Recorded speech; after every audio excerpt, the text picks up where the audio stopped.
श्रीकृष्ण गोविंद श्रीकृष्ण गोविंद हरे मुरारे हे नाथ नारायण वासुदेव श्रीकृष्ण गोविंद हरे मुरारे हे नाथ नारायण वासुदेव श्रीकृष्ण गोविंद. श्रीमद भागवत कथामृत भाग 5. द्वितीय स्कंद. राजा परीक्षिताचे विविध प्रश्न. परीक्षित पुढे म्हणाले, हे महान ऋषी मुनींनो, मी अपराधी असून सुद्धा मला संत समागमाचे अधिकारी मानलेत याची मला धन्यता वाटते. व्यास स्थानी विराजमान झालेल्या शुकदेवांना राजाने प्रश्न केला, महाराज, जो पुरुष सर्वथा मरणासन्न आहे त्याने काय करावे? त्याने कशाचे श्रवण करावे, कोणाचे भजन पूजन करावे आणि कशाचा त्याग करावा? शुकदेव म्हणाले, राजन, जनकल्याणासाठी तुमचा हा प्रश्न फारच उत्तम आहे. आत्मज्ञानी पुरुष अशा प्रश्नांचा आदर करतात. मृत्यूची वेळ समीप आली असता मनुष्याने घाबरू नये. त्याने वैराग्याच्या शस्त्राने शरीर आणि त्याच्याशी संबंध असणाऱ्या प्रति ममतेचे छेदन करावे. धैर्याने घराबाहेर पडून पवित्र तीर्थाच्या जलात स्नान करून पवित्र अशा एकांत स्थानी बसून ओम या प्रणवाचा जप मनातल्या मनात करावा. मनास भगवंताच्या मंगलमय रूपात लावावे. मनास विष्णू स्वरूपाच्या ध्यानात मग्न करावे. ध्यान करताना परमेश्वराच्या प्रत्येक अंगोपांगांचे ध्यान करावे, पायाच्या अंगुलीपासून ते शिखेपर्यंत. यानंतर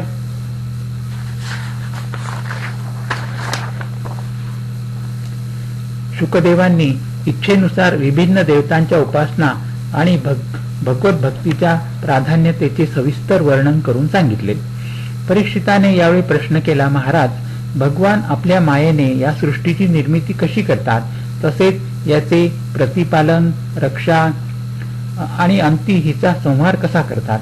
श्री शुकदेवांनी या प्रश्नाचे उत्तर देण्यापूर्वी पुरुषोत्तम भगवंतांच्या चरणी कोटी कोटी प्रणाम केले आणि म्हणाले, राजन, भगवंत या सृष्टीची उत्पत्ती, स्थिती आणि लय या क्रिया करण्यासाठी सत्व, रज आणि तम या गुणांनी युक्त अशा 3 शक्तींचा स्वीकार करून विष्णू, ब्रह्मा आणि महेश अशी 3 रूपे धारण करतात. हे तिघे समस्त चर अचर प्राण्यांच्या अंतर्यामी रूपात विराजमान असतात. त्यांचे स्वरूप आणि उपलब्धी मात्र बुद्धीचा विषय नाही. शुकदेवांनी नंतर सृष्टीचे वर्णन केले, जे ब्रह्मदेवांनी देवर्षी नारदांना सांगितले होते. यानंतर शुकदेवांनी भगवंतांच्या विराट स्वरूपाचे वर्णन आणि त्यांनी घेतलेल्या अवतारांचे विवेचन करून सांगितले. सुतमुनी शौनकादी ऋषींना सांगू लागले, हे मुनींनो, ज्यावेळी राजा परीक्षिताने संतांच्या सभेमध्ये भगवंतांची लीला कथा सांगण्यासाठी प्रार्थना केली, त्यावेळी शुकदेवांना अत्यंत आनंद झाला. त्यांनी तेच वेदतुल्य श्रीमद भागवत पुराण परीक्षितास सांगितले, जे ब्रह्मकल्पाच्या आरंभी स्वयं भगवंतांनी ब्रह्मदेवास सांगितले होते. ते असे होते. भगवंत ब्रह्मदेवास म्हणाले, ब्रह्मदेवा, अनुभव, प्रेमाभक्ती आणि साधनांनी युक्त अत्यंत गोपनीय अशा माझ्या स्वरूपाचे ज्ञान तुम्हास करवितो, ते ग्रहण करा. भगवान पुढे म्हणाले, सृष्टीच्या पूर्वी केवळ मीच होतो. माझ्याशिवाय न काही स्थूल होते, न सूक्ष्म, आणि न दोघांचे कारण असलेले अज्ञान होते. जेथेही सृष्टी नाही तेथेही मीच आहे. या सृष्टीच्या रूपात जे काही प्रतीत होते ते सुद्धा मीच मी आहे. जे काही शिल्लक उरते ते सुद्धा मीच आहे. जे वास्तवात नसताना सुद्धा जी अनिर्वचनीय वस्तू माझ्या अतिरिक्त, माझ्यात म्हणजे परमात्म्यात 2 चंद्रमाप्रमाणे मिथ्याच प्रतीत होते, अथवा आकाशमंडळात विद्यमान असताना सुद्धा नक्षत्रांच्या राहूप्रमाणे जे प्रतीत होत नाही, त्याला माझी माया समजावयास हवी. ज्याप्रमाणे प्राण्यांच्या पंचभौतिक शरीरात आकाश, पृथ्वी आदी पंचमहाभूत त्या शरीराच्या कार्यरूपाने निमित्त असल्याने प्रवेश करतातही आणि पूर्वीपासूनच त्या स्थानी विद्यमान असल्याने प्रवेश करूही शकत नाहीत. त्याचप्रमाणे प्राण्यांच्या शरीराच्या दृष्टीने मी त्यांच्यात आत्म्याच्या रूपात प्रवेश केलेला असतो. आत्मदृष्टीने माझ्याशिवाय अन्य कोणतीच वस्तू नसल्याने मी त्यांच्यात प्रविष्ट नाही सुद्धा. हे ब्रह्म नाही अशा प्रकारे निषेधाच्या पद्धतीने आणि हे ब्रह्म आहे या अन्वय पद्धतीने हे सिद्ध होते की सर्वातीत आणि सर्वस्वरूप भगवंत मीच सर्वत्र सिद्ध आहे. तेच वास्तविक तत्व आहे. जे परमात्मा अथवा परमात्म्याचे तत्व जाणू इच्छितात त्यांना इतकेच जाणण्याची आवश्यकता असते. लोकपिता ब्रह्मदेवास अशा प्रकारे उपदेश करून भगवंत अंतर्धान पावले. याला चतुश्लोकी भागवत असे म्हटले आहे. देवर्षी नारदांनी हेच महर्षी व्यासांना सांगितले होते. त्याचा त्यांनी 18,000 श्लोकात विस्तार करून श्रीमद भागवत ग्रंथाची रचना केली. शौनक मुनींनी सुत महामुनींना प्रश्न केला. महात्मा विदुर तर तीर्थयात्रेत गेले होते. त्यांची मैत्रेय ऋषी बरोबर आध्यात्मिक चर्चा कशी झाली आणि कुठे झाली? त्यांचे चरित्र आम्हास सांगावे. सुतमुनी म्हणाले, शौनकादी मुनींनो, हाच प्रश्न परीक्षिताने सुद्धा शुकदेवांना विचारला होता. त्यांनी जे उत्तर दिले तेच मी आता तुम्हाला सांगतो. येथे अध्याय 1 ते 10 संपन्न झाला. द्वितीय स्कंद येथे समाप्त झाला. तृतीय स्कंद, उद्धव आणि विदुर यांची भेट. शुकदेव परीक्षिताला सांगू लागले, हे राजन, ही त्यावेळीची घटना आहे ज्यावेळी धृतराष्ट्राने पुत्रमोहाने पांडवांवर अन्याय करून त्यांना शकुनीकडून कपटाने द्यूत किडे हरवून 12 वर्षे वनवास आणि 1 वर्ष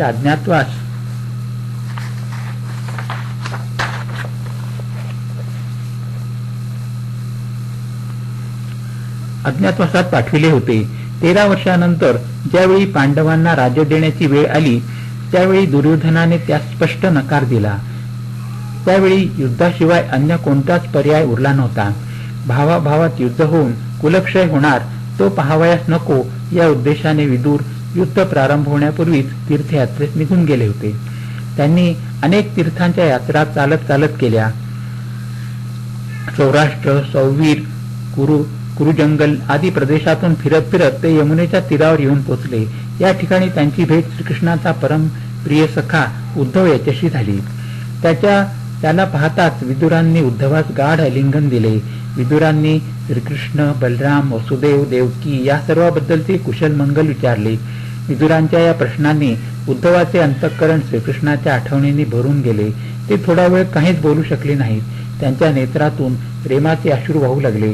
थोड्या वेळाने भावनेचा आवेग उतरल्यानंतर उद्धव म्हणाले, हे विदुर महात्मन, माझ्यावर ज्यांचा प्रतिक्षण कृपेचा वर्षाव होत असे ते भगवान श्रीकृष्ण आपले अवतार कार्य संपून स्वधामी जाणार असल्याचे ऐकून मला अतिशय दुःख झाले.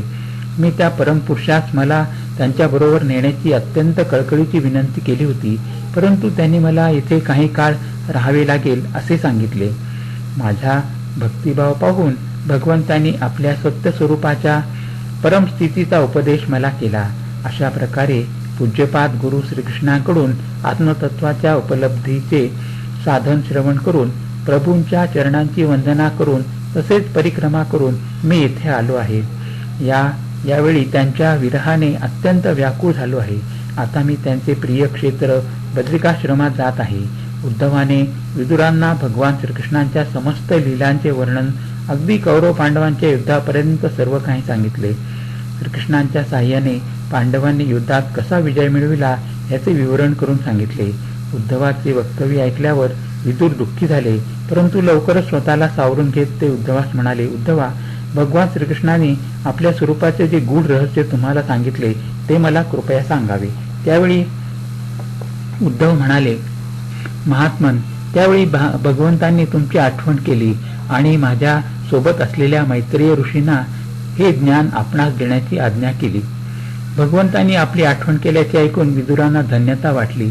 या भेटीनंतर उद्धव बद्रिकाश्रमाकडे गेले. विदुर गंगा नदीच्या तटावर येऊन पोचले. येथेच मैत्रेय ऋषींचा आश्रम होता. विदुरांनी प्रथम मैत्रेय ऋषींना अत्यंत श्रद्धाभावाने नमस्कार केला आणि स्थान ग्रहण केले. त्यानंतर त्यांनी मैत्रेयांना लोककल्याणाकरता अनेक प्रश्न विचारले. त्यात प्रामुख्याने होते: 1. दुःख निवारण करण्याचा उपाय काय? 2. भगवंताची साधना कशी करावी? 3. सृष्टीची रचना कशा प्रकारे झाली? अंती भगवान श्रीकृष्णांनी उद्धवास जो उपदेश केला होता त्याबद्दल त्यांनी विचारले. महामुनी मैत्रेयांनी विदुराच्या सर्व प्रश्नांना समर्पक उत्तरे दिली. यानंतर मैत्रेयांनी ब्रह्मदेवाच्या उत्पत्तीबद्दल तसेच त्यांनी भगवंताच्या केलेल्या स्तुतीबद्दल विवेचन केले. यानंतर ब्रह्मदेवांनी निर्माण केलेल्या 10 प्रकारच्या सृष्टीबद्दलचे विवेचन केले. त्यांनी सृष्टीचा विस्तार कसा कसा केला तेही वर्णन करून सांगितले. ब्रह्मदेवांनी प्रथम अज्ञानाच्या 5 वृत्तींची तम म्हणजे अविद्या, मोह, अस्मिता, महामोह म्हणजे अनुराग, तमिस्त्र म्हणजे द्वेष आणि अंधता मिश्र म्हणजे अभिनिवेश यांची रचना केली. परंतु या अत्यंत पापमय सृष्टीत पाहून त्यांना प्रसन्नता वाटली नाही. त्यावेळी त्यांनी आपल्या मनास भगवंताच्या ध्यानाने पवित्र करून त्यापासून दुसरी सृष्टी निर्माण केली. यावेळी ब्रह्मदेवांनी सनक, सनंदन, सनातन आणि सनतकुमार हे 4 निवृत्तीपारायण ऊर्ध्वरेता मुनी उत्पन्न केले. या चौघांना ब्रह्मदेवांनी सृष्टी उत्पन्न करण्याची आज्ञा दिली. परंतु जन्मापासून निवृत्ती मार्गाचे अनुसरण करणारे आणि भगवंताच्या ध्यानात तत्पर असलेले 4 कुमार सृष्टी निर्माण करण्याचे इच्छुक नव्हते. आपला आदेश पालन न करणाऱ्या पुत्रांना पाहून ब्रह्मदेवांना अतिशय क्रोध आला. त्याचवेळी त्यांच्या भुवयाच्या मध्यभागातून एक निळा आणि लाल रंग असलेला बालक प्रकट झाला. तो रडत रडतच म्हणू लागला, जगत पिता विधाता, माझे नाव आणि राहण्याचे स्थान दाखवा. ब्रह्मदेव म्हणाले, तुम्ही प्रकट होताच सामान्य बालकाप्रमाणे रडू लागला. त्यामुळे तुम्हाला प्रजा रुद्र या नावाने संबोधन करेल. तुमच्या राहण्यासाठी अगोदरच हृदय, इंद्रिय, प्राण, आकाश, वायू, अग्नी, जल, पृथ्वी, सूर्य, चंद्रमा आणि तप ही स्थाने रचली आहेत. तुमची नावे मन्यू, मनु, महिनस, महान, शिव, ऋतध्वज, उग्रश्वेता, भाव, काल, वामदेव आणि दूतवृत्त अशी असतील. धी, वृत्ती, उष्णा, उमा, नियुक्ता, सर्पी, इला, अंबिका, इरावती, सुधा आणि दीक्षा या 11 तुमच्या रुद्राणी असतील. ब्रह्मदेव पुढे म्हणाले, वरील नावे, स्थान आणि स्त्री यांचा स्वीकार करून यांच्याद्वारा पुष्कळशी प्रजा निर्माण करा. कारण तुम्ही प्रजापती आहात. भगवान रुद्राच्या द्वारा निर्मित रुद्र संपूर्ण सृष्टीचे भक्षण करू लागले. ते पाहून ब्रह्मदेव म्हणाले, आता ही प्रजा निर्मिती थांबवा आणि आता तुम्ही तप करा. तपाच्या प्रभावाने तुम्ही पूर्ववत या सृष्टीची रचना करा. पुरुष तपाद्वारेच इंद्रियातीत सर्वांतर्यामी ज्योतिस्वरूप श्रीहरीस सुगमतेने प्राप्त करू शकतात. ब्रह्मदेवांच्या या आदेशानुसार रुद्र तप करण्यास निघून गेले. यानंतर ब्रह्मदेवांनी आपल्या संकल्पांनी 10 पुत्र निर्माण केले. त्यांची नावे अशी होती, मरीची, अत्री, अंगिरा, पुलस्त्य, पुलह, कृतू, भृग, वशिष्ठ, दक्ष आणि नारद. यानंतर ब्रह्मदेवांनी धर्म निर्माण केला. त्यांची पत्नी मूर्ती तिच्यापासून स्वयं नारायण अवतीर्ण झाले. ब्रह्मदेवाच्या पाठीतून अधर्माचा जन्म झाला आणि त्याच्यापासून सृष्टीला भयभीत करणारा मृत्यू निर्माण झाला. अशा प्रकारे ब्रह्मदेवाच्या एका अवयवापासून काम, क्रोध, लोभ, समुद्र, सरस्वती आदी निर्माण झाले. त्यांच्या छायेपासून कर्दम ऋषी प्रकट झाले. एकदा ब्रह्मदेव या विचारात होते की सर्व लोकांची रचना सुव्यवस्थित रीतीने कशी करता येईल. त्याचवेळी त्यांच्या मुखातून वेद प्रकट झाले. याचबरोबर उपवेद, न्यायशास्त्र होता, उद्गाता, ऊर्ध्वयू तसेच या 4 रुजित्वाचे कर्म, यज्ञाचा विस्तार, धर्माचे 4 चरण, 4 आश्रम तसेच त्यांच्या वृत्ती हे सर्व ब्रह्मदेवांच्या मुखातून उत्पन्न झाले. ब्रह्मदेवांच्या मरीची आदी 10 पुत्रांद्वारे सुद्धा सृष्टीचा विस्तार अधिक झाला नाही. यावेळी ब्रह्मदेव पुन्हा चिंतित झाले आणि दैवाच्या संबंधी विचार करू लागले. त्याच वेळी अकस्मात त्यांच्या शरीराचे 2 भाग झाले. त्यापासून एक स्त्री पुरुषाची जोडी निर्माण झाली. पुरुष होता सार्वभौम सम्राट मनु आणि स्त्री होती त्याची महाराणी शतरूपा. यांच्यापासून मिथुन धर्माने प्रजेची वृद्धी होऊ लागली. या दाम्पत्यास 5 अपत्यांची प्राप्ती झाली होती. त्यात 2 पुत्र आणि 3 कन्या होत्या. प्रियव्रत आणि उत्तानपाद हे 2 पुत्र आणि आकृती, देवहूती आणि प्रसूती या 3 कन्या होत्या. महाराज मनुने आकृतीचा विवाह रुची प्रजापती बरोबर केला होता. मधली देवहूती कर्दम ऋषींना दिली होती आणि धाकटी प्रसूतीचा विवाह दक्ष प्रजापती बरोबर झाला होता. या 3 कन्यांच्या संततीने समस्त विश्व कालांतराने भरून गेले होते.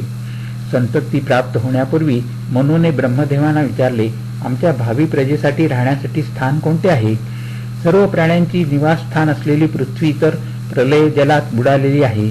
पृथ्वीच अशी पाण्यात बुडालेली पाहून ब्रह्मदेव बराच वेळ विचार करीत राहिले की या पृथ्वीला पाण्यातून वर कसे काढावे. याच वेळी ब्रह्मदेवांना एक शिंक आली आणि त्यांच्या नाकातून अंगठ्याच्या आकाराचा एक वराह शिशु बाहेर पडला. तो पाहता पाहता मोठा होत जाऊन त्याचा आकार हत्तीच्या आकारा समान झाला आणि काही क्षणातच पर्वताकार होऊन तो गर्जना करू लागला. सर्व शक्तिमान भगवंतांनी या रूपात आपल्या गर्जनेने समस्त आसमंत दणाणून टाकला. त्याच्या प्रतिध्वनीने ब्रह्मदेवांना आणि ब्राह्मणांना अत्यंत आनंद झाला. भगवंतांच्या या स्वरूपाची ऋषी मुनींनी तोंड भरून स्तुती केली. पाहता पाहता तो वराह पाण्यात शिरला. त्याने आपल्या शिंगांनी पृथ्वीस रसातलातून वर काढले आणि आपल्या खुरांनी पाण्यात स्तंभित करून त्यावर पृथ्वी स्थापित केले. एकदा दक्ष कन्या दितीने पुत्रप्राप्तीच्या इच्छेने कामातुर होऊन सायंकाळच्या समयी आपले पती मरीची नंदन कश्यपांना प्रार्थना केली. त्यावेळी कश्यप ऋषी खिरीच्या आहुतीद्वारे भगवान यज्ञपतींची आराधना करीत होते. सूर्यास्ताच्या समयी अग्निशाळेत ध्यानस्थ बसले होते. त्यांनी दितीला खूपच समजावण्याचा प्रयत्न केला, परंतु दिती कामदेवाच्या वेगाने अत्यंत बेचैन झाली होती. तिला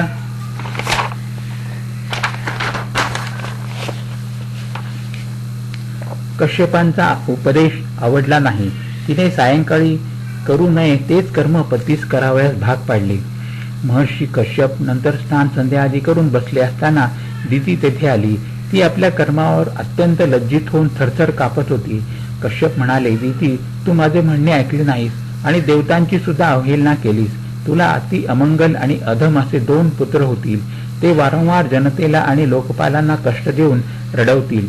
ज्यावेळी त्यांचे अत्याचार अगदी शिगेस पोहोचतील त्यावेळी परमेश्वर स्वतः अवतार घेऊन त्यांचा वध करतील.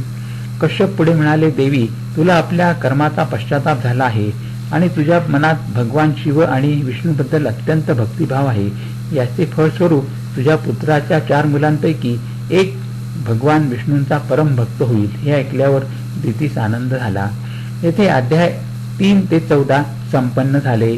हरिओम तत्सत, हरिओम तत्सत, हरिओम तत्सत.